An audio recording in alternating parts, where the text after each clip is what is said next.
এটা হচ্ছে যে জামাতের সবসময় ডাবল স্ট্যান্ডে থাকে। আমরা ওদের অতীত ইতিহাস পর্যালোচনা করলে সেটাই পাই।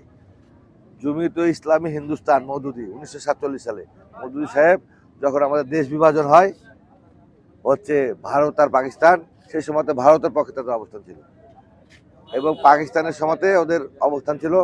বাংলাদেশের সাথে যখন যুদ্ধ হয় তখন তাদের অবস্থান ছিল পাকিস্তানের পক্ষে। এখন যে নির্বাচন হচ্ছে নির্বাচনের বিপক্ষে তাদের অবস্থান ছিল। কখনো বলেছিল যে পিআর পদ্ধতি, কখনো বলেছিল যে মানে বিভিন্ন রকম ইস্যু নিয়ে লেভেল প্লেইং ফিল্ড।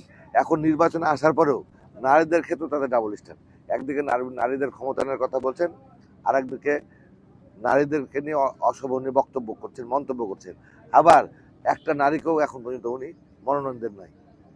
জামাত ইসলামরা একজনকেও মনোনয়ন দেয় নাই। তার মানে কি নারীর ক্ষমতার আদৌ তারা চায় কিনা তারা জানে।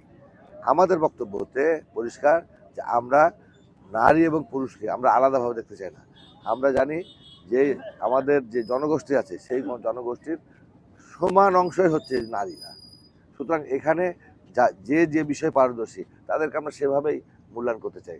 দেখেন আমাদের নির্বাচনে আমাদের এর আগে যেমন প্রধানমন্ত্রী ছিলেন বেগম খালেদা জিয়া, এখনো অনেক মেয়েদেরকে আমরা নমিনেশন দিচ্ছি, তারা কাজ করছে এবং আমাদের নারী নেত্রীরা আপনাদের সাথে আছে।